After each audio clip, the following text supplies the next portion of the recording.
Good evening, everyone. My name is Vivek Prakash, and I welcome you all to this webinar.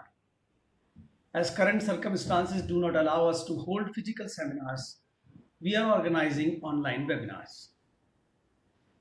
In the rapidly changing and global context we live in, the conflict features regularly in our current reality. Private and public sector organizations find that they have to be more equipped to deal with different types of conflicts. Personal conflicts, interpersonal conflicts, and structure conflicts all points to the need of more effective tools for lasting problem solving. Conflict management and negotiation skills are critical skills for any managers to be effective in the workplace.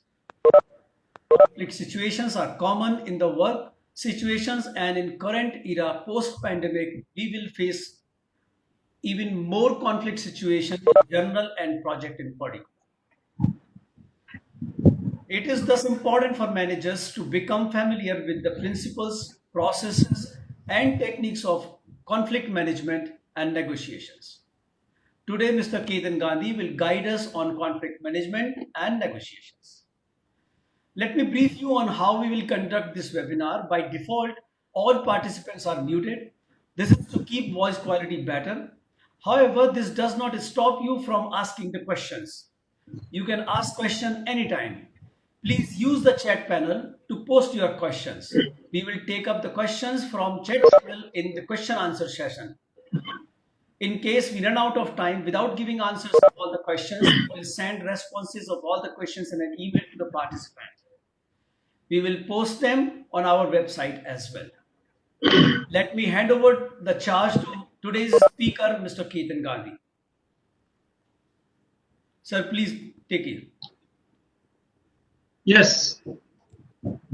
So thank you very much, Vivek, and the entire committee of Project Managers Club of Pune for giving me such a wonderful opportunity to be with PMCP members and other interested participants. Today, this particular subject is more it's more contextual, because as we had seen last couple of months, the conflicts are only rising, and that's the reason we thought to take up this subject as one of the important discussion point, and also to familiarize with tools and techniques about handling conflicts and negotiation. Now, this is not this particular topic is not only related to business or office. It is a life skill, and it can be used anywhere, in the family, in the groups, in the company. If you are employee, you can use it between employee and employer, because this is a life skill and it can be used at any places. Okay, so let's see.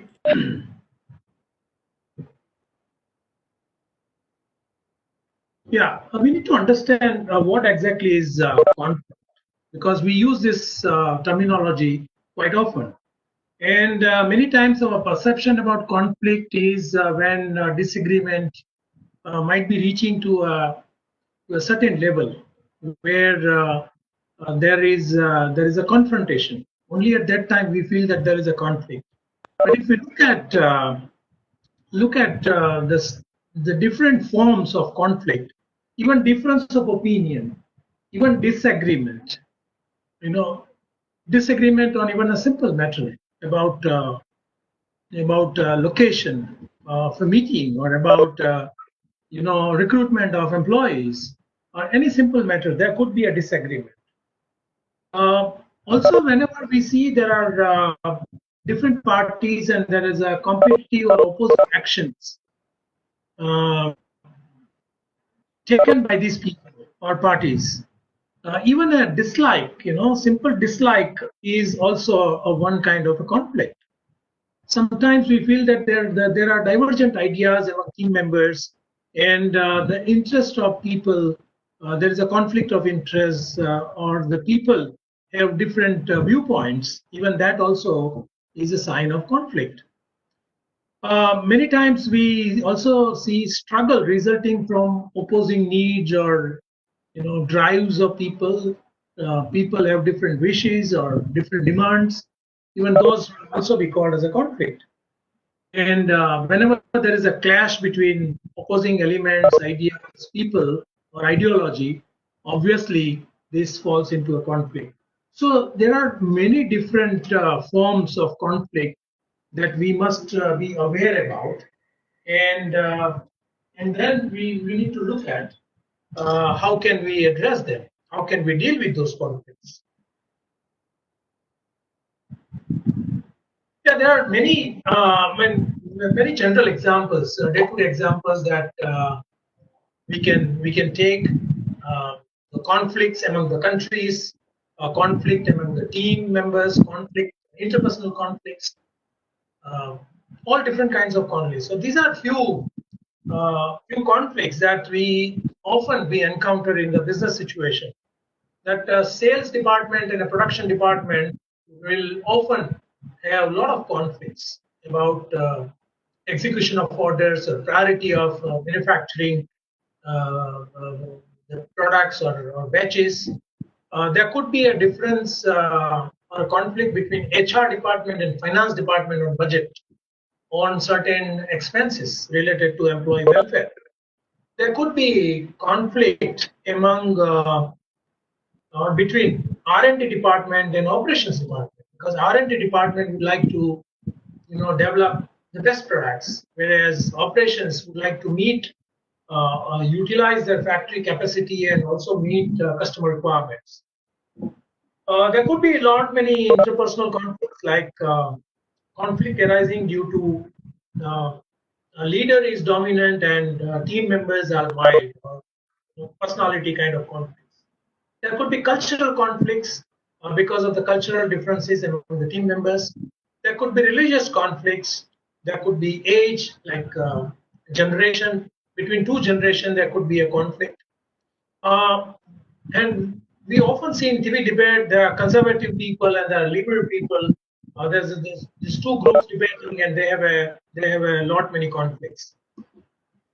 Also, in case of within the on the national level, we have seen number of times there's a conflict between rich and poor, or there were many wars as well in the history of any country. At the international level, we can see Cold War or even many war situation is actually a failure of handling conflict. There are many organizational level conflict, like employee union and the management. There is a conflict. That's why we see the employee might be on strike, or management may declare lockdown, lockout. There are intra and inter-company rivalries. Especially this happens in the large companies. We see a lot of rivalries happening among the team leaders and the team members. There could be a competition for resources and promotion to achieve the top positions. So all these kind of conflicts that we see in day-to-day life, uh, and I mean this list is not complete, and there may be hundreds of thousands of such situations which we can categorize as a conflict. Now, which are the contributing factors or the causes, we can say, because we need to understand why the conflict occurred. Because if we know these causes, then probably we may be able to address those causes very well. And keeping the project management as one of the major focus area, I thought that these are the major causes of, or these are the factors which contributed the conflict in number of project situation. Poor planning, schedule related issues, or unrealistic deadlines expected either from customer or from team leader. Um, in today's era, we have multicultural, multinational project teams. So cultural differences are also the factors, contributing factors for conflicts. We have seen there are a lot of team multiple boss situation, especially in the matrix kind of organization structure. You always have two or more bosses to report. Team leader and team member conflicts. There could be conflict arising due to organization structure because the project demands very different of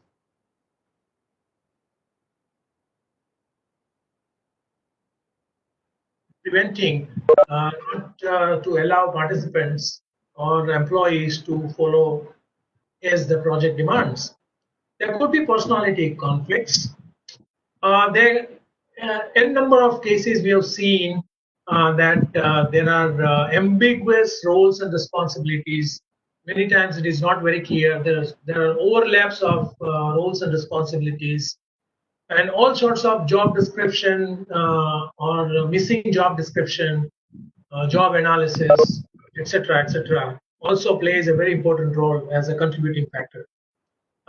If the organization culture and if the environment itself is a very stressful environment, then also it can contribute into a conflict. There are many other reasons as well, like the resources in the company are limited, and there are multiple projects going on in different cities or different countries, and the resources like employees or maybe infrastructure or the equipments are limited, and there is a competition among the team leaders about these resources. Sometimes a lack of resources itself can lead to a conflict between company and the customer. Perceived legitimacy to resources, that also can lead to a conflict, or maybe a perceived ownership that these resources belong to our department, our team, and that also could lead to a problem. A lack of fund has always created a lot of conflict, and uh, even with the lack of funds, there is a demand from a project team that you have to achieve the deadlines, you have to complete the project on time, and this funding is actually beyond the control of project team, and that's why there could be a conflict because of the fund arrangement. It could be communication barrier or breakdown of communication also can lead to a conflict. Project priorities differ sometimes due to external pressure from key accounts or customers, or sometimes the top leadership team changing their priorities, and that also can lead to conflict. Many times for a long-term relationship between customer, buyer, and seller, or customer and supplier to organization in the B2B context, there could be prior unresolved conflict in a previous work order, and that also could lead or escalate to conflict even in this current work order. There could be technical issues, new technology, new platform, error, glitches, all can also lead to conflict. And there could be interdependency of parties. When parties are interdependent, there could be a uh, opportunity for conflict. So there are many contributing factors which we have to keep it in mind if we need to be managing these conflicts. I would like to bring the research study conducted on infrastructure projects, ranging from smaller infrastructure residential projects to large infrastructure projects with the size of 100 crore plus. And more than 100 such projects were surveyed to find out the major reason uh, or major causes, you can say, that what happens in infrastructure projects and why there are conflicts. And these are few of the top, actually they, in that particular research project, they surveyed about 84 different factors, 84 different causes which can lead to conflict situation. And out of those 84, at least 15, that research survey pointed out that these 15 factors are really major causes of conflict in construction projects. Priority of goals or objectives was rated as number one. change of site location, personality conflicts with the construction company, manpower resource related issues led to conflicts, people interruptions, often work was interrupted in number of projects, either due to local citizen or due to their company employees or other people, other stakeholders. Uh, Input or instruction from leader, and often leader changes their instructions to react to certain situations, and that also can lead to conflict. Outside people interruptions, like local politician and many other statutory regulatory authorities. Architect and engineers often are not happy with the progress when the work is outsourced to contractors. And again, contractors are dependent on contractual workers or employees or technicians.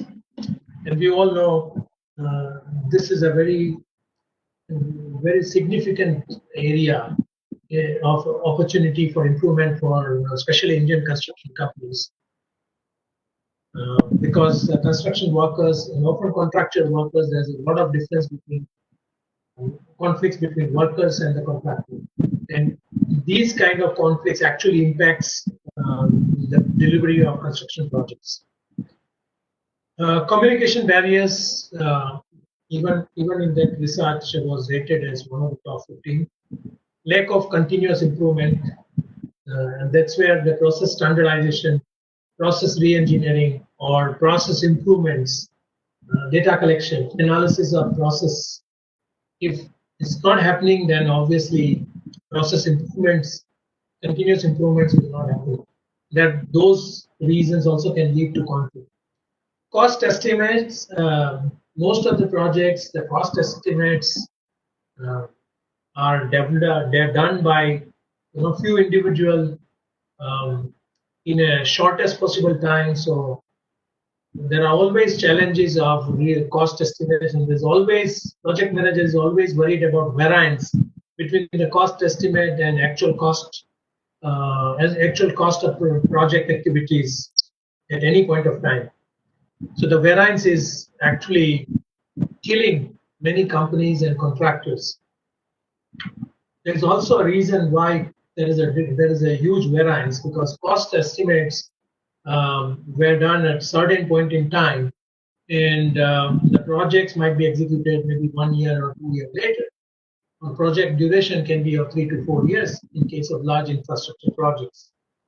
And if those cost escalation related clauses are not included in the contracts, then often the contracting companies or the service providers or the suppliers, they face a big challenge of this variance. And this leads to a major conflict. Inspection related issues, inspection by third party or inspection by customer also can lead to conflict, because inspection authorities look at work very differently. Communication breakdown, mistrust is one of the major, especially in the supply chain or between contractor and the principal employer, between employee and employer, between project teams and team members. So mistrust is one of the major cause of construction project. So anytime when you working in any project, if you see any of these causes happening, it's really a sign for you to act on to prevent the conflict going out of proportion. As we all know, conflict cannot occur on a day one. There is always a life cycle of conflict, and it starts with the irritation between the two parties. One party is irritated by other party. The level of irritation goes up. Initially, any person or any team or any company would ignore certain non-performance issues, but then if these kind of issues still continue, then obviously irritation transforms to annoyance, And in spite of annoyance level, if the corrective actions are not taken, then obviously the frustration level goes so high, and it leads to it increases the level of anger in the affected party. And even after that, if the corrective actions are not initiated, then obviously the extreme action now, or in general life, it could be a violent situation, but in a corporate situation or a company situation, it could be an extreme action of filing a legal case or maybe canceling the contract. So the initial irritation level reaches to a cancellation of the work order or a contract or filing a legal case. And it takes time. It depends on the different types of conflict. It depends on parties. It depends on how both parties are dealing. It depends on the personality of people. A number of factors. It depends on sector to sector. So, but one thing is very clear that any difference of opinion between the two parties, any dislikes, any non-performance issues, or any disagreements, which starts with irritation, and if the companies or people don't act on it, then the irritation level is going to go through the life cycle and reaches, and obviously there could be a end would be extreme action taken by companies.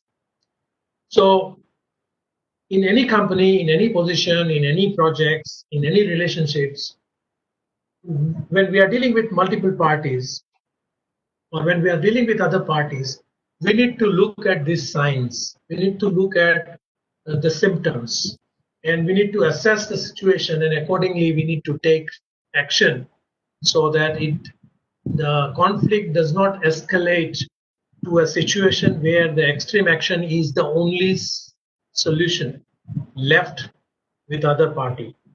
And if we are the reason for dislike to other party, then we need to obviously look into introspect and try to understand other party and take corrective action there itself, so that we do not, as a contract or as a relationship, as a partner, we do not reach to that situation where the extreme actions will be taken. Okay, now let us look at how the conflict uh, actually played out between the two parties. So let us assume that there are two parties. One party is named as M, and second party is named as N. And these two parties, M and N, have the conflict. And to understand the mathematics, we can take the help of game theory and look at what happens when both party disagree, or when both party agrees, or when one party disagree and one party agrees. Because in a conflict situation, there are four possible outcomes. One would be that party M and N both agrees. That is a situation A. And if we give a mathematical number that if one agrees, then we can give +1. If one does not agree, then we can, or dissatisfied, then we can give -1. So both party agrees, we will have outcome of sum of 1 + 1 equal to 2. If one party agrees and another doesn't agree, in that case we will have actually 0, because +1 - 1 equal to 0. If both party disagrees, and when we add both -1, we will end up into -2. So understand the situation D, where both party disagrees and both party are not satisfied with the kind of resolution. That means the conflicts will continue, because both parties are not ready to come to some conclusion. So conflict continues, and the consequences could be the extreme action. If we look at the situation A, where both parties satisfied with the kind of resolution that both parties are bringing, in that case, the conflict is resolved and both parties are satisfied. The interesting situations are situation B and C, where agreement is signed between the two parties. But look at the situation. One party is dissatisfied, one party is satisfied. So conflict at this moment has been rested, but one party is dissatisfied. So dissatisfaction continue, conflict has been agreed because of some reason, and this situation B and C is very interesting situation. So analyze, I mean, just recall that if you or your company or any time any situation that you were involved into this conflicting situation, how many times you and your other party could reach to situation A, how many times you reach to situation D, and how many times you reach to situation B and C. And think about it, what will be the people thinking or parties thinking when they are not satisfied, but they have to sign the deal, they have to sign the agreement because they want to end the conflict. In case of situation A, both parties are happy, so there's nothing to worry, and that is one of the best situations. In case of D also, both parties disagree, and both party might take some extreme action, and obviously something will happen later on. But the problem is with B and C, where one party is satisfied, other party is not satisfied. You, on the surface, it looks like the conflict is resolved, but you never know the dissatisfied party when they will act differently. So this is one of the worrisome situation. Yeah, the situation B and C. So whenever we have a conflict, obviously we need to think about the ways of resolving it. So resolution, and there are a few different ways to resolve the conflicts. One of the way of resolving conflict is actually forcing, that one party is forcing on other party that this matter or this particular conflict has to be resolved. Now, this particular situation is actually nothing but exercising the power that one party has over the other party. And often we encounter this situation even in family or even in groups or even in the companies. Many times the powerful people exercises their option, and we have to agree on the resting the conflict. There could be a situation where the party is smoothing the conflict. They ease out. That could be one of the way of resolving it. Sometimes we, between two parties, one party withdraw from the conflicting situation, and the conflict obviously rests because for a conflict, the minimum condition is there should be two or more parties working together and doing transaction, and there should be some kind of dislikes or disagreements or difference of opinion. So if one party withdraws, then obviously other party will not be able to sustain the conflict. Many times both party decides to take a legal route, and the decision is taken through a court, and that is nothing but exercising our rights, because we are not able to resolve conflict on our own between the two or more parties, and that's the reason we are taking the third party help in resolving the conflict. Another resolution approach is problem solving or confronting the conflict, where both party recognizes that yes, there is a problem and we need to confront this problem, we need to really look at it, and we need to solve it. And here what we are doing is we are exercising the mutual interest of parties. Now let me ask you a question. Out of all this resolution, what do you think, which resolution would be the best resolution? What is your choice in case of project team related conflicts? If you can write in your comment section, what do you think? Which resolution method is the best? Okay, so Mr. Kumar, C. Kumar says confrontation. Okay, confronting or problem solving. Okay. Mhm.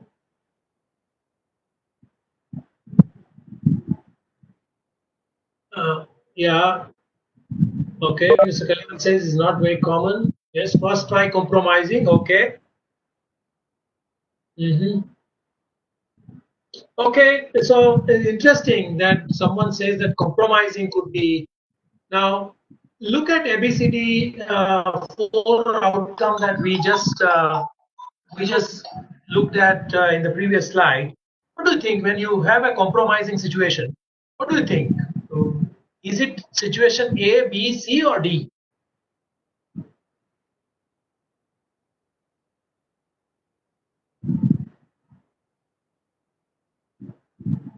Yeah, it's B or C. So when that's right, Mr. Kalyan. So compromising, yeah, it can rest temporarily, but then we might have a situation where one of the party, one of the party will be not happy. Okay. Okay. So yeah, problem solving approach or confronting would be the best approach in the company situation where or in a business situation where we must look at the ways of resolving it. Okay. Now here,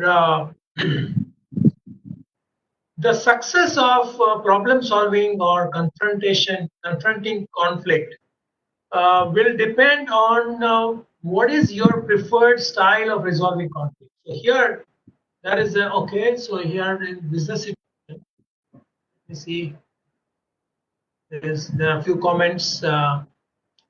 Problem solving might take a long time. Yes, that's true. Problem solving often takes long time. Yeah. So it is a choice that you as a project manager needs to make whether you want to solve the problem or you want to procrastinate the problem situation, or you want to give in, and if it is not very significant, you want to compromise. So in compromising, what you do essentially is you give in.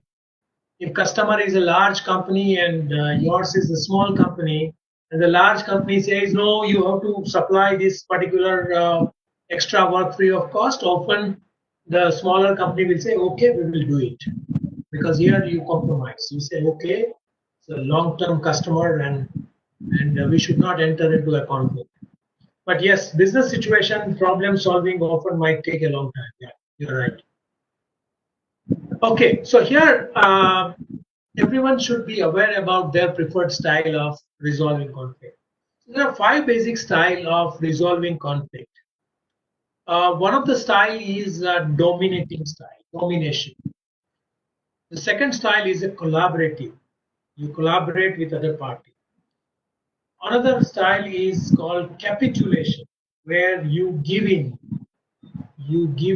more than you ask from the other party.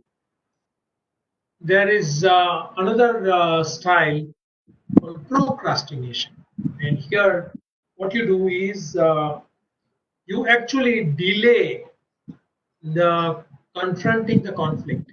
You actually delay the problem solving, and you wait for some time to pass through and say once the time will pass, obviously this conflict may go down. And another style is a negotiation. Now we must remember that our style of resolving conflict is continuously being shaped based on our knowledge, based on skills, based on our personality traits, based on our experience of handling similar conflicts or dealing with conflicts. It also depends on our motives, which often might be hidden. It's shaped. It is continuously being shaping up. So to be a better conflict manager, to be better in handling the conflicting situation, what we should do is we should always confront more and more conflicts, because our experience of dealing with more conflicts will always help us to be better in the next conflict. Because with every conflict, with every conflicting situation, we actually learn. We actually learn a lot because we pass through the entire conflicting situation. So, one of the ways to sharpen or to improve our conflict handling or conflict management skills is not to procrastinate, not to dominate, because often we might feel that in the past you might have followed a dominating style, and the circumstances and your powerful position might have helped you to achieve or resolve the conflict, and often it might give a false conflict.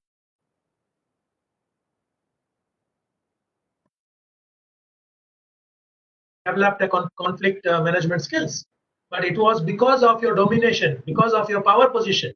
You were actually forcing other party to accept the resolution that you thought the best resolution. Another party accepted it. So one needs to be very clear about you know what is the current style and what should be the preferred style. So let me ask you this question: out of these 5 basic styles of handling conflict, which one is the best style that a project manager should have? Would you like to share your views on which should be the best conflict handling style as an individual, as a project manager? Okay, so collaboration. Okay, we have 3 responses: collaboration and negotiation. 2 responses: collaboration, negotiation. 4 responses: collaboration. Okay, so there's good that everyone has. I mean, we all have common agreement that domination, maybe at times it may work, but it's not really healthy. Capitulation is also, not a healthy way of handling conflict. Procrastination is definitely just the um, delaying the conflict, but then we are not sure whether we are converting irritation into an extreme situation or not. So procrastination is also not a good style. So obviously we have to look at the 2 styles, and most of the responses were either collaboration or negotiation. And we have almost equal responses about few says collaboration, few says negotiation. Out of collaboration and negotiation, if you have to select one, which one you will select and why? Let us debate. I think if anyone would like to mute and share why they think collaboration is better than negotiation or negotiation is better than collaboration. Vivek, can they unmute and speak?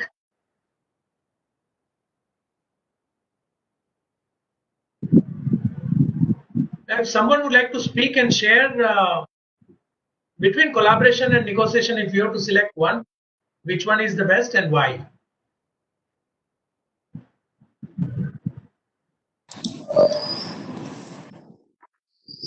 Yes, anyone? Let us make it a little bit more interactive. Hi everyone, this is Jyoti Kumar. Okay. So my point on collaboration is like collaboration is something like a win-win situation to everyone, wherein all are collaborating and agreed to one point, right? And negotiation is something wherein someone is asking some other point, and another one is asking some other point, and they are trying to negotiate it out, right? So Okay. somewhere, somewhere it close at a place wherein one person is slightly not satisfied. I would not say 100% satisfied, and one person may be 100% satisfied. So it's again somewhere fall between B and C. But for collaboration is always like a win-win situation to all person. Yeah. Okay. Wonderful. Yeah. Wonderful point you have made. So you have made a very good point and shared, but let us also discuss on why collaboration is always result into a win-win situation. Which factors actually makes collaboration as win-win situation? what happens when two party collaborates? Yes, This anyone? is Surya here. May I speak, sir? Yeah, please, yeah, go ahead. Yeah, Share. collaboration I think will work best because it's like you said, win-win for both situations. It's because due to mutual trust and agreement, they must have agreed on the terms and conditions of the contract, saying, okay, this is how we will go ahead to cement the deal. But I have one query. In the basic style, there is the third point, capitulation. Yes. A project manager can use that also as a strategy, because what if there is a case of labor strike or a labor union? Hmm. Then what would the project manager do? When you talk of capitulation, correct me if I'm wrong or otherwise, they would have to surrender to the demands because of public pressure, management pressure. Am I right? Yes, yes. So in capitulation, what you do is you give more than actually ask, or you give more than you want from other side, because you want to resolve the conflict, and often you give too much, and this also sometimes become a precedence, and then you never know when other party will again come up with a similar demand or similar situation. So it is a never-ending situation. So So capitalization has its own advantages, and but more disadvantages than advantages actually.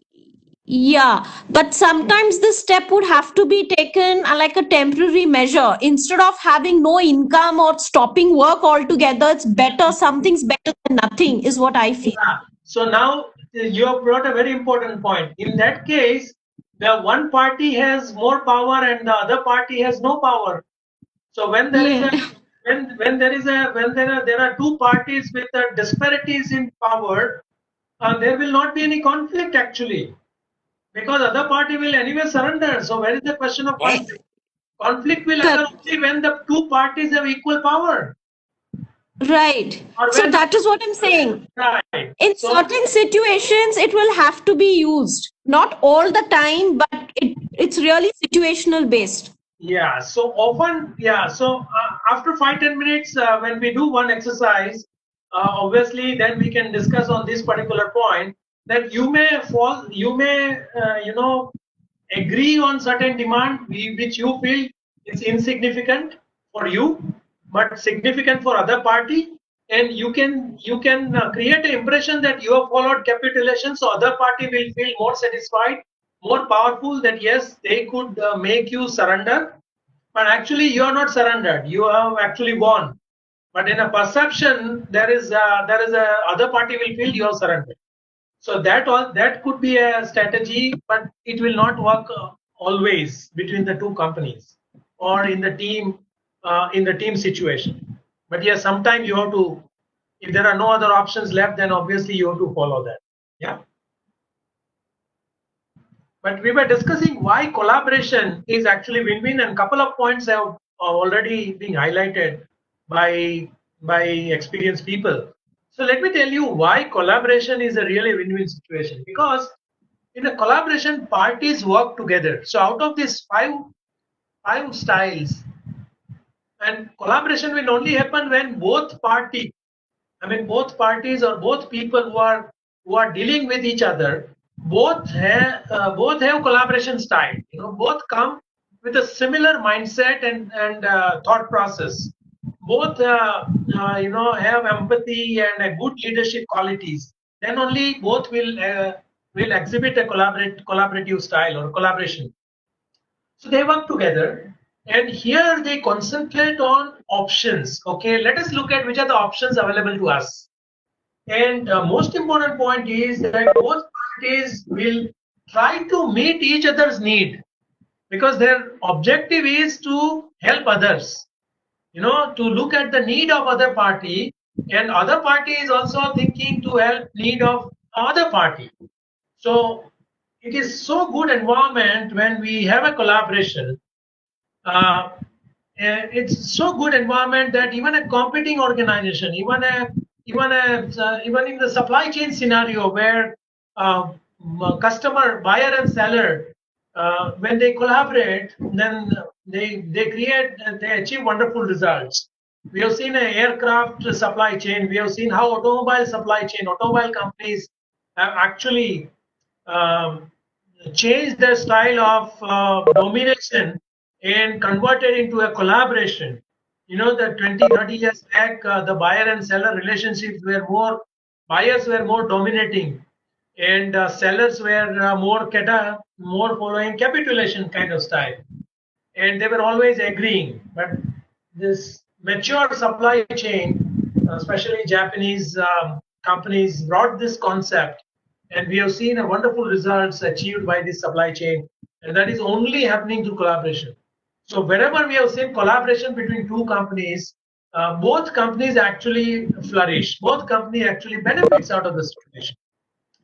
In negotiation, as one of the participants shared, that yes, one party may agree in negotiation, but they may also give because there is no other option, so there may be dissatisfaction. So often in negotiation we may end up into a situation like B and C. Still we negotiate. Yeah. So as a project manager or as a project member, we have to focus on collaboration and negotiation so that we can achieve our objectives. Other three style actually does not help much.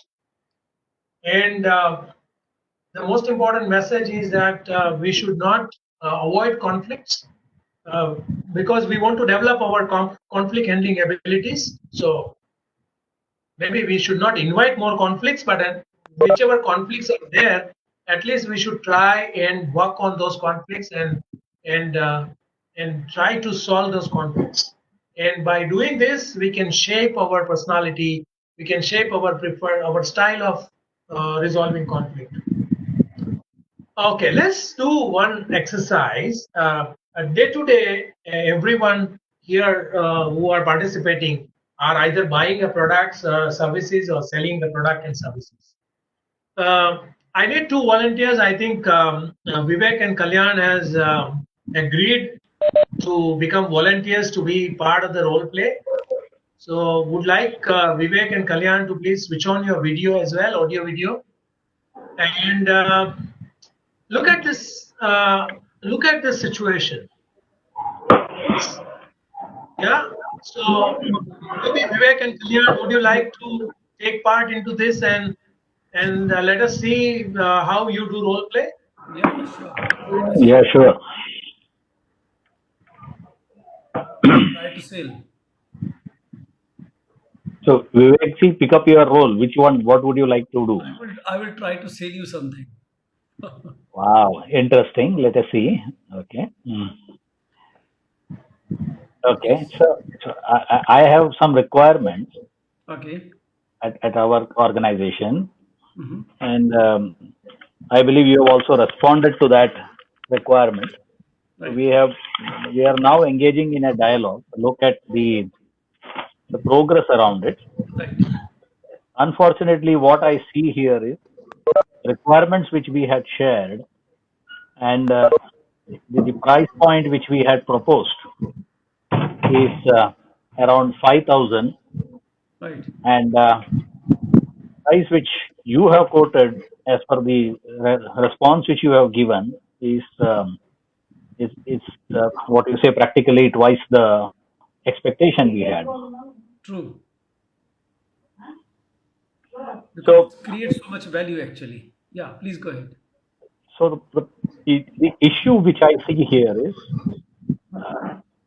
now we do respect our relationship as between our organizations because we have worked together a long time. You are a tier one supplier to us, Right. and that is the reason we wanted to do this conversation with you.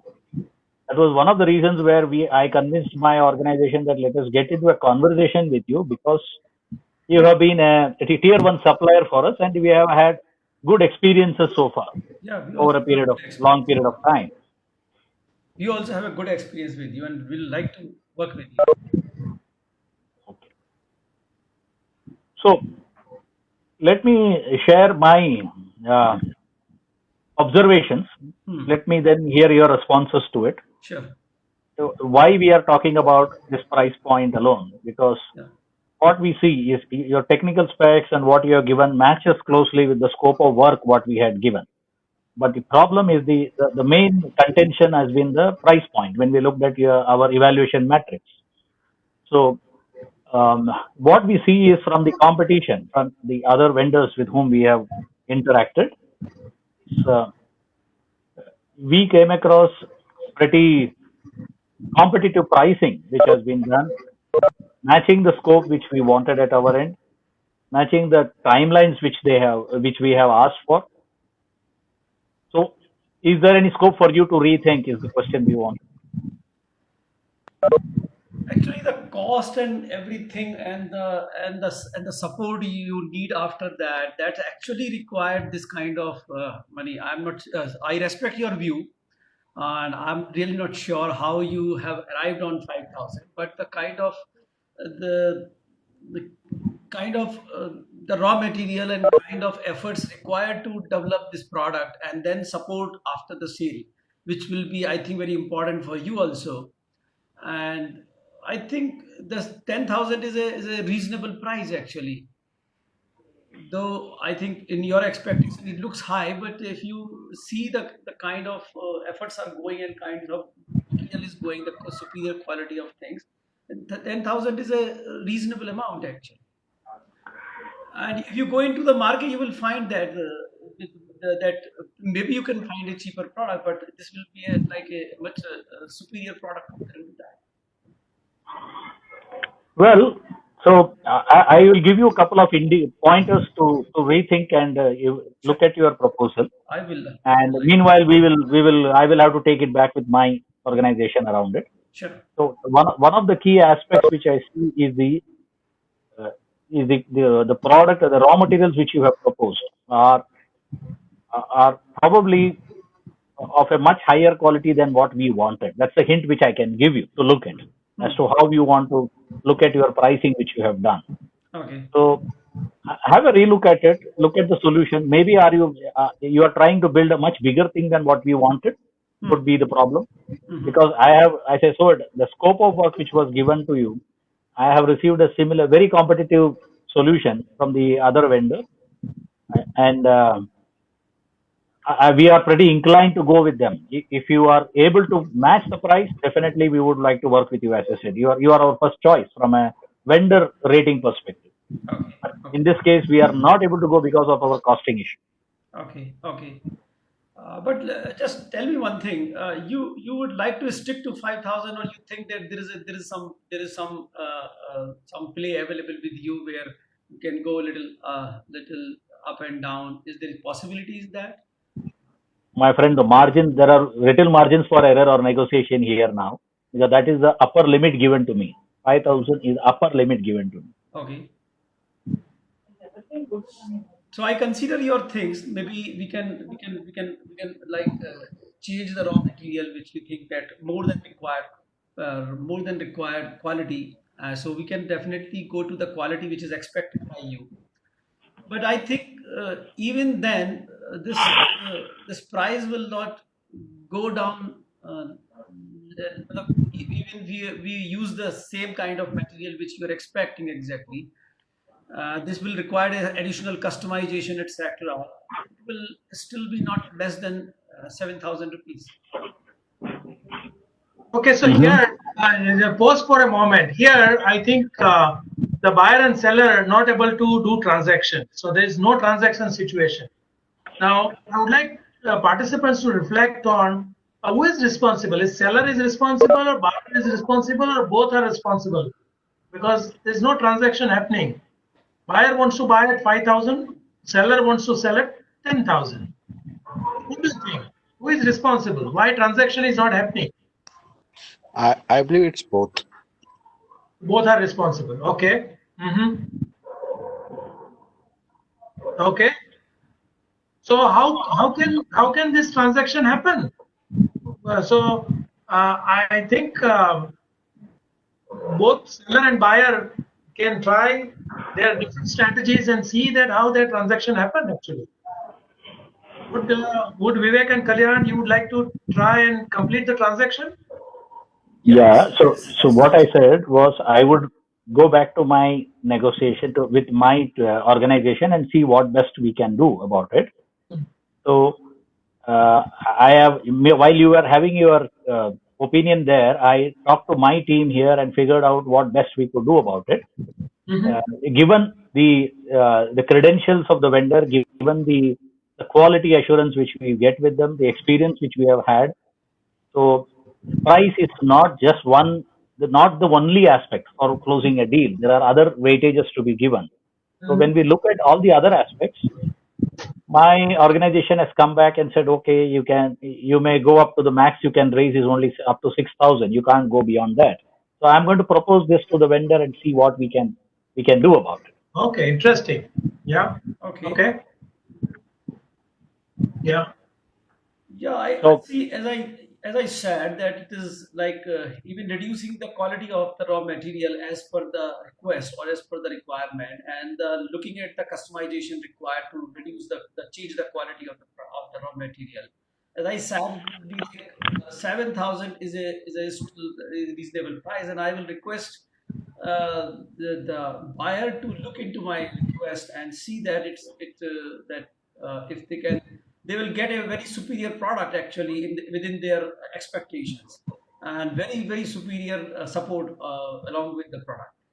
So I suggest buyer to look into my request of that. Maybe if they can raise their budget to 7,000, they will get a very good product and support. so in these difficult times, my friend, we are also struggling with our own uh, production lines and the pricing which we are talking about.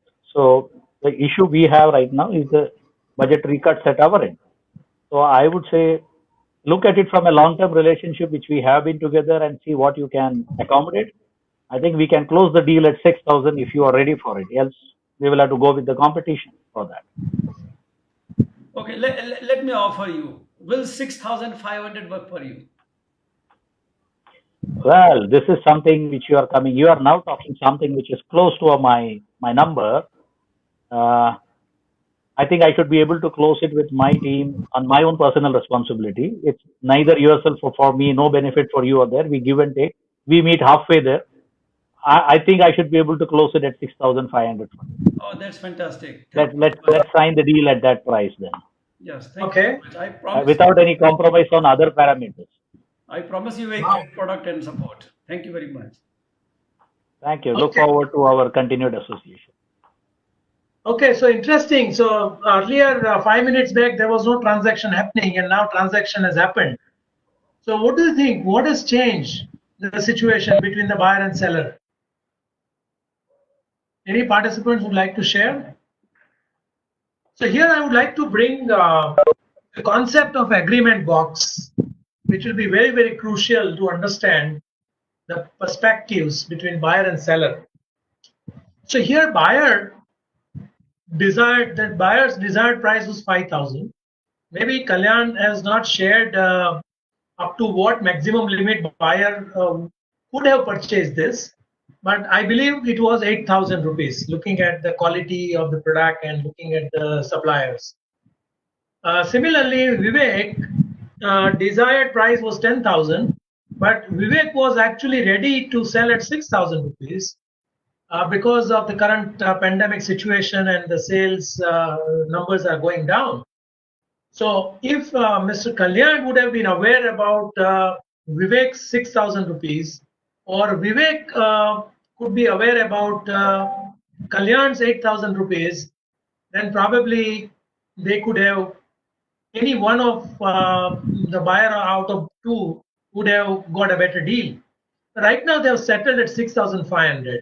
So look at this, 6,500 fall into this agreement box, into this cloud between the buyer and seller. So the deal could happen. But imagine that Vivek would have continued 7,000 rupees, then nothing could have happened.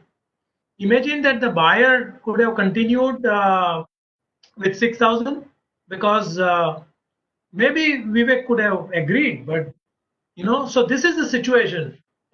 We need to look at what is the zone of possible agreement That means we only not look at our situation, but we should also look at other situation, other party situation, and at which point they can, what is their worst case scenario, and then if we can look at that particular range between 6,000 and 8,000, then probably we can have a good deal.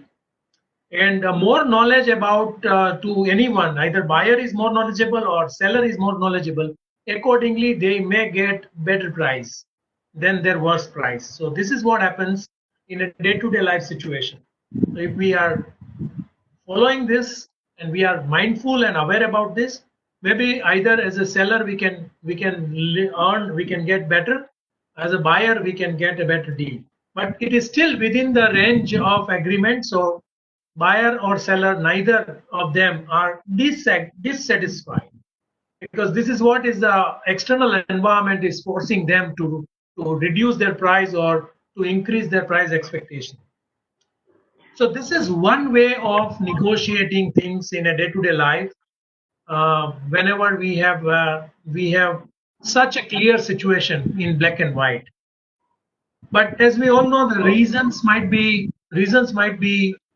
too many, two different reasons, and always it is not that simple to negotiate in a complex projects. So in that case, we might have to look at the strategic negotiation. We might have to look at the principal negotiation, yeah, to actually achieve the success. So what is principal negotiation or what is strategic negotiation is all about? It's about way of resolving difficulties.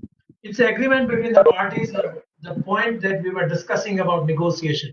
But here it is not only negotiation where one party just giving, another party is just getting more. It's about negotiation uh, based on the mutual trust, based on the respect. So this is more like a collaboration. It's a negotiation, but it is heading towards a collaboration, where parties agrees what is fair and what is unfair, what is right and what is wrong. So nobody will demand like 10,000 rupees and someone buyer is asking at 5,000 rupees. Now that may not be right, that may not be fair. If the market price and if all other competitor products are available at 7,500 rupees, then 5,000 rupees of product demand would be unjustified. Similarly, if the competitor products are available at 7,500 and buyer seller is asking 10,000 or 12,000, could also be, unless it is a patented product and unless it is a unique product, then it could be a different situation. So principal negotiation or strategic negotiation is all about coming to an agreement as fast as possible, and it is all about win-win situation. Now, how to do it? Because in the earlier negotiation, what we saw in the first situation, buyer and seller both took their position. Vivek continued 10,000 and buyer continued 5,000. The Kalyan continued 5,000. So they took their position and they were not moving from that position. And that's why, and since one person takes a position, obviously another party is going to take counter position. And that's why we saw no deal was happening. So always avoid taking positions. You can discuss, you can raise points, but try to avoid taking position. Because otherwise it will be later on, it will be difficult for you to take a U-turn from that particular position. What is most important in strategic negotiation is we should look at problems and people separately, and here it is important to bring the objectivity, and objectivity can only come with the right kind of data analytics, right kind of evidences, right kind of root cause analysis, and then only we will be able to bring the objectivity. Once we have an objective view, automatically our natural response of attacking other party that you were responsible for this particular conflict will not be there, because everything will be black and white. Everything will be obvious that which were the major reasons. And here we could separate we can separate people and problems. What we need to do is we need to be hard on problems but soft on people. But in reality, what is happening is we are soft on problems and hard on people. And this is what in number of offices and number of conflict in situation we see. uh, Always people are blamed. Even inter-department meeting, they start pointing fingers at other department, other team leaders. And we must focus on interest of our interest and the interest of other parties to reach to a preferred solution. So what is a preferred solution? That is a win-win situation.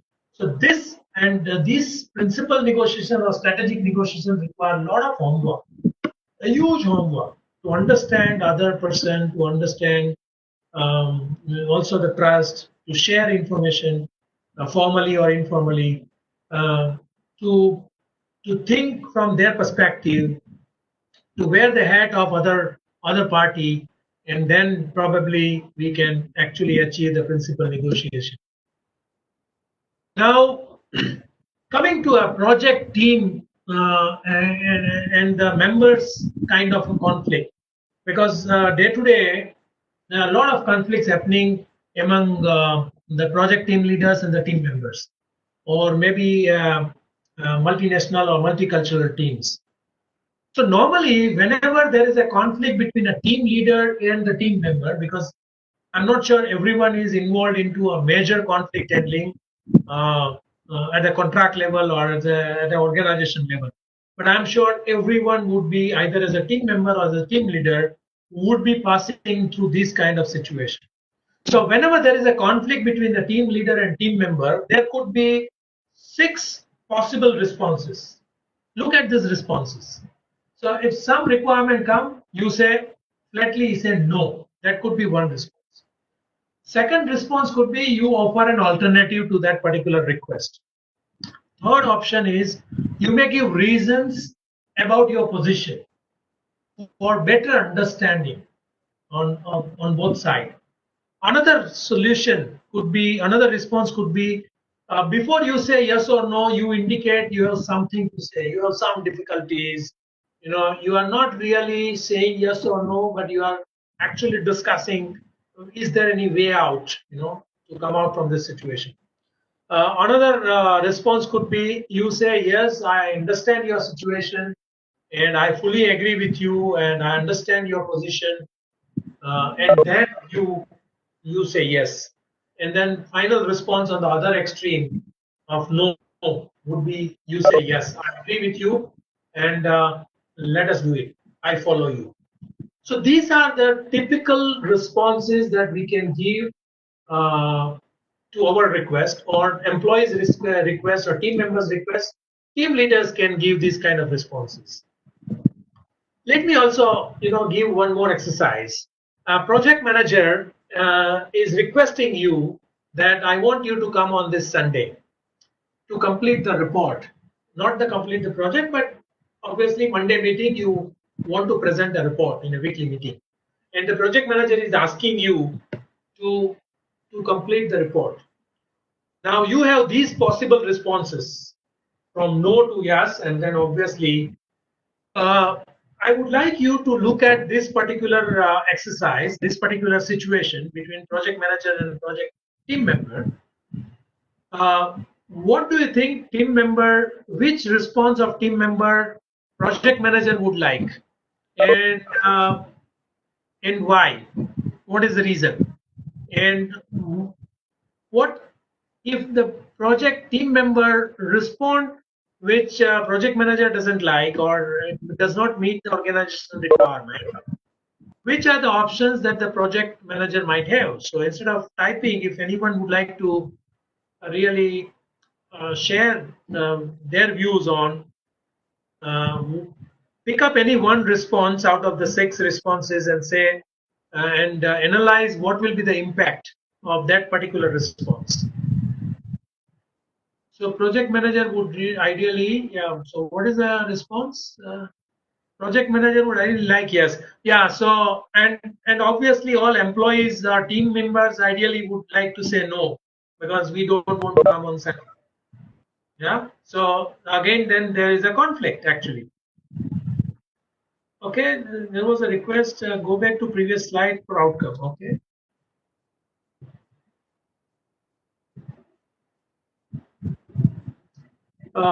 Which slide? Outcome? Yes, okay. This slide?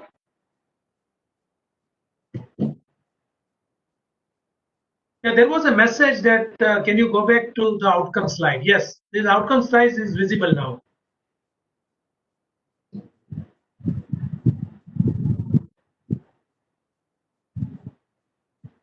It's I think I see you net host 2. Would you like to comment on this?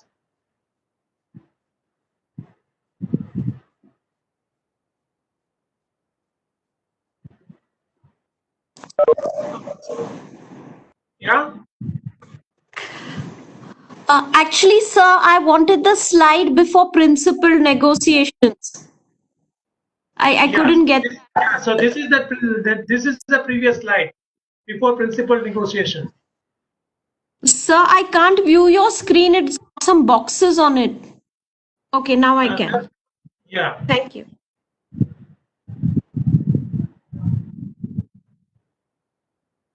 Yeah, so this slide talks about to be successful in this kind of negotiation, it's better to understand what other side wants and what actually which is the level that they will settle for.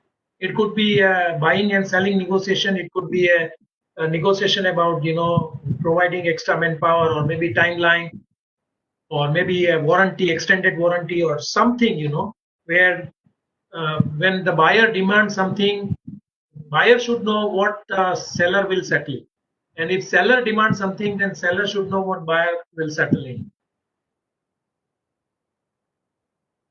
Yeah, all this presentation will be shared anyway. The entire recording also will be shared. So we are just trying to instead of just speaking, we are just trying to simultaneously show the presentation so that everyone can reflect and interact. So here, is there anyone would like to pick up any one response and comment what will be the, if let's say employee is saying uh, mm, employee is giving an alternative, then what would be the reaction on project manager? So let's say, yeah, so these are the typical responses that I could thought of. So when you say want to say no, you say I'm sorry, I just can't come, or I cannot come on Sunday. And if you want to you know say give alternative, you can say can I come on Thursday or Friday and finish report, or I can stay back on Saturday and finish the report rather than coming on Sunday. Or you can, when you want to give some reasoning that yes, but I have to tell you, and then you obviously you might have some reason. Sometimes you don't say no, but you say I have a difficulty in this Sunday because I have some other engagement, family engagement or something. So sometimes what happens is the team member is not even aware about the context of the request from the project manager or the leader. So why this request is there? Why this sudden request that I need to come on a Sunday? So it would be better if the leader first of all provides additional information, that we expect the leader to be more mature than the team member, or if the other way around, then the team member should be sensible enough to ask, okay, can you tell me the reason why, what is the urgency for this, or what is it, why is it being to be done? Once that, what you said earlier about try to put yourself in the other shoes and try to relate as to why this request has come in. That is what is missing. That's what should happen first before any decision is taken around it. Okay, so in the first line you said project manager should communicate well. So Yeah. if project manager communicates well, then obviously there will not be any conflict. Yeah, I agree. Okay. Or let's say other situation, the trust between manager and team member. When team member is fully trusting project manager, and if project manager is saying that you have to come on Sunday, team member obviously will trust that okay, there must be some urgency. Otherwise, this project manager will not call me on Sunday. So that level of trust comes from a different angle. That Yeah, comes so more like, idolizing the project manager and saying, correct. So okay, God, and so I will do whatever you say. That is not the way so to look at it. no. So in an idealized situation, if there is a good communication, then obviously there will not be any conflict. Yeah, And with one or two sentences, the the person will come on Sunday and finish the report. But in correct. reality, it's not happening. Project Yeah, managers, whenever such requests or such requirements will be there, project manager will have to spend 1 hour to find out who will do this job, because this is something which is many people will say no about it. mm, And actually, company rules does not don't force any project manager, that you can't force. Of course, after COVID situation might be different, but we are talking about general situation. correct. Yeah. Yeah, true. So I'm sorry, I missed the point. The idea was to reflect on the current Yeah, so I situation. mean, What the look at each response would have a different impact in Yeah, terms of your image to the project manager, and look at your response may be anything, but the company or the team demanded the report to be completed, so someone has to complete. If no one is mm, coming, then obviously project manager will have to come and complete the report, because that is the need of an hour. That is the need yeah, of the company. So one needs to be mindful that which kind of responses that I am giving, and what will be the impact in the other person's mind, and how the other person. Now let's say if employee says no, I'm sorry, I cannot come, maybe project manager can exercise their authority and say you have to come, there is no other option. yeah. In that case, what will happen? You have to come, and after project manager is forcing you, so why to Yes. do that? Yeah. you So know that is a dominating position versus capitulation. What you see there. Correct. So if the team member is already aware that if I do this work, maybe it will help company, it will help my image, it will also help me, putting extra man hours, or maybe I come on Sunday and I can take holiday on Tuesday. I can finish my some of the family related work. There could be something. So my whole point is that when we react to the situation in a conversation, even day-to-day discussions, many times we are inviting conflict, and many times we are too fast in reacting. We are not responding. We are not, analyzing all these aspects, and we pick up depending on at that time what we think is the best solution for us, and that may not be the best always. So one needs to be aware about what kind of responses that one I should give, and what will be the impact on other person's mind when this response will be analyzed by that person, and then what Yeah. will be the next course of action that person is going to take. Mm. So this entire process, and that's where we have to be aware, so that we can avoid conflict, and in fact we can have a collaborative environment, collaboration between the team member and team leader. Okay, someone says procrastination is helpful. It's a very interesting point. So how procrastination will be helpful? So you don't give answer, and so I'll come back to you later on. You're Yeah, right. actually procrastination will help you. It gives you some time to think and reflect and respond, but You're not waiting for the otherwise, because appropriate you situation. say yes or no at the end of the day. So yes, you can take some time. That is always good. Or But you many can times, also write people about judge us. If we take time to respond, they say you are not prompt in, responding. You are not exhibiting a leadership quality. You are not volunteering for this kind of assignment. So it also depends on the company and the manager, and what is the rapport between manager and the team member, etc., etc. But yes, buying time sometime may help to respond properly. You are right. Correct. So instead of procrastination, if you are clear about all this, if you are clear about that why you are selected, because you are competent to do this report, only you can do this report. Manager is trusting you, that's why you have been called. If you take it in a positive sense, maybe you can get maximum benefit out of this situation. In any case, you have to say yes later on, because project manager will force their authority. In that case, why to say first no and then agree? Because saying no is you are taking a position, so that should not happen.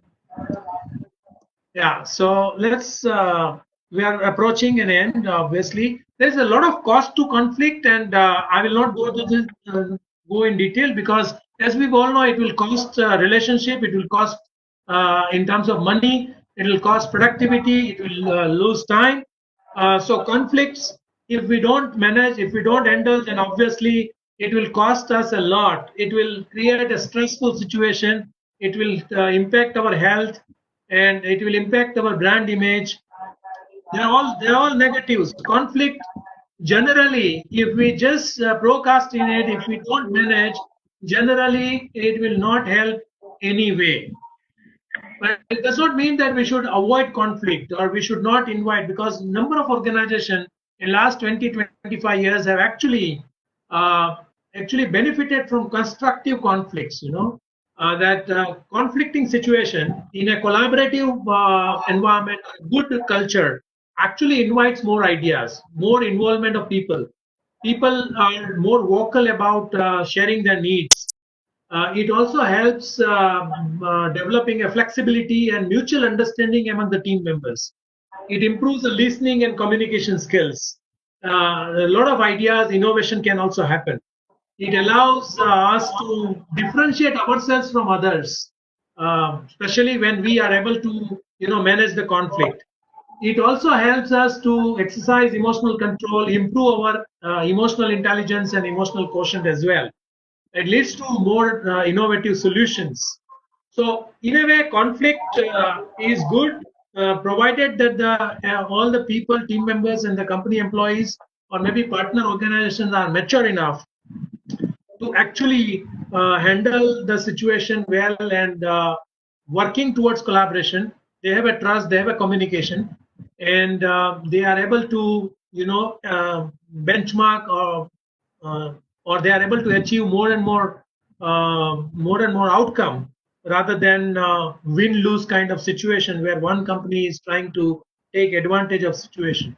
So there are a lot of benefits of conflicts as well, and there are a number of research reports also available on that. So don't worry about the conflict. If your team has a conflict, if your family has a conflict, it's good situation. But then provided that everyone follows, everyone has a collaboration style, and everyone look at the bigger picture and contribute to solve the conflict, then it is good. Otherwise, conflict can become extreme situation. So the key question at this point of time is: are you conflict allergic? Many people that I've met, at least, they are not willing to create a conflicting situation. They avoid. They avoid facing the conflict, and they in this process they actually surrender, and that is not always a good sign. They internally they are not happy. We see this kind of situation even in the performance appraisal period in the month, um, and we see this kind of situation in everyday life as well. So don't avoid conflict, don't generate also. But if the conflicts are generated or conflicts are there, don't worry about it. Use the number of tools and techniques so that you can manage conflict for a better future. In summary, we cannot avoid conflict. Conflicts are inevitable, but conflicts can be prevented. Conflicts can build team. Conflict can destroy the team or company as well. Conflict should be managed. So that is what is the final summary that I would like to.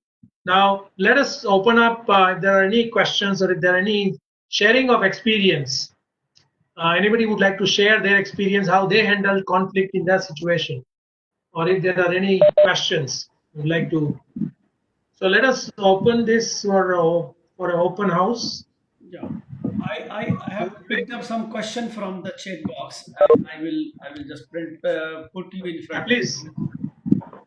I think this question was when the slide of A B C D was there, and the Mhm. question was how can we prevent situation B and C to amicable solution in conflict outcomes. Okay, now, for the BNC situation is not only due to one party, it is also due to other party, because the conflict is between two parties. So you can what you can do is what is in your control. You can look at your style, you can look at your circumstances, but if other party is forcing you that situation, you can't avoid it. You at that time you need to weigh the outcome, that if you follow, if you surrender at this point of time, is it good for you to rest this conflict? Otherwise you end up into a situation of D. See, out of two parties, one of the party is surrendering, and that's why they are ending up into B or C. But that surrendering party is not happy. So if you are not if you are unhappy because other parties' demands or their requirements are unjustified, unfair, it's fine. You can have a conflict. You can say, no, I don't agree. Let us resolve it. Let us negotiate. So when you have a situation D, obviously you will negotiate. Right. Situation D is not actually telling that you both are in a collaborative frame. You are on a mindset. Definitely, then obviously the option is only to negotiate. And then in negotiation, you can decide whether how much you can give in, what is more strategic, what is more important, uh, is it impacting you much or not? Whether if you lose this contract, will it impact you much or not? So there are a number of issues you have to evaluate yourself before you decide to raise your disagreement or reaching to a situation D. Otherwise, you happily say, yes, I agree, and even if you are unhappy, you agree. Many consultants, many trainers, many service providers, even many large companies, when they are dealing with the customer request, certain customer requests, uh, they give in. They say, it's insignificant because we want to retain the relationship. Right. I think there is You one more thing. you cannot avoid situation B and C because there's other parties also involved into it. It's a co-creation of your and other parties' involvement. Yeah. One more thing. I think couple of people haven't understood the capitulation actually. So can you Okay. explain the capitulation? Yes.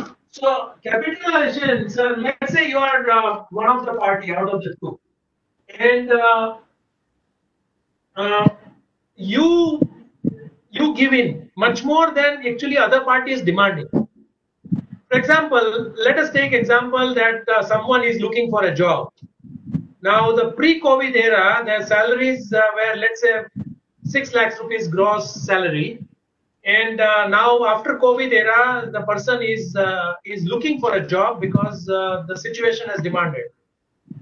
Now, other company right now is offering about 5 lakh rupees gross salary, but this person is not looking at the 5 lakh limit. This person says even 3 lakh is okay to me because I want a job.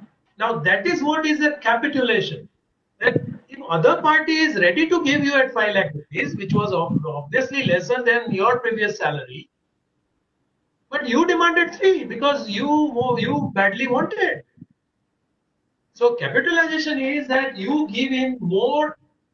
Even other person is not asking you to come at 3 lakh rupees of salary. So if that is the situation where other party is not asking that much, but you are still giving in because you are badly wanting this situation, this conflict to end, that is called capitulation. Yeah, it's a kind of complete surrender. Yeah, it's a complete surrender because and why you are surrendering because you did not take, you did not analyze all this, that what could be the salary that company may offer. You have not asked even what salary company has offered, because often HR people ask what is your expected salary, and often we don't ask company that what salary range you can offer to me in my position. It's very less.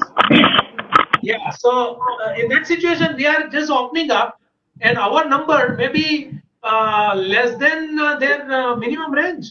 In that case, they would be very happy. But Right. then it's not a very satisfying situation, you know. We are reaching to the end. I think one more question. Let's take this and then we can close this session. I think this just Okay. happened. always there is conflict situation on project completion schedule. How to deal this situation? Deal with this Can you repeat, please? So I think the question is that to arrive on a project completion date, there are always various views of different stakeholders. Now, how do Mhm. you, I think this is what I think the meaning of this sentence is how So to is deal it with at the the situation. no, is it at the planning stage, or project deadline is already frozen, and later on you are reviewing, and in review it is the different views are appearing. I believe What you are talking about? I believe this is at a planning stage. I believe so. I am not for sure. Okay. So in a planning Planning stage, certainly can tell us something. let's say yeah, Planning okay, stage, good. yeah, planning stage. So my guess was right. Yeah, so at the planning stage, when the team is discussing about the possible deadline, maybe there are difference of opinion. But then, uh, are there such flexibilities available? Because customers always have their own deadline. That I need this particular software to be delivered, or app to be delivered, or this particular contract to be closed by so and so date. So now the question is, if customer is asking it to be completed by September 2020, and as a team you look at it and you say we can only deliver in November 2020, that means there is a conflict.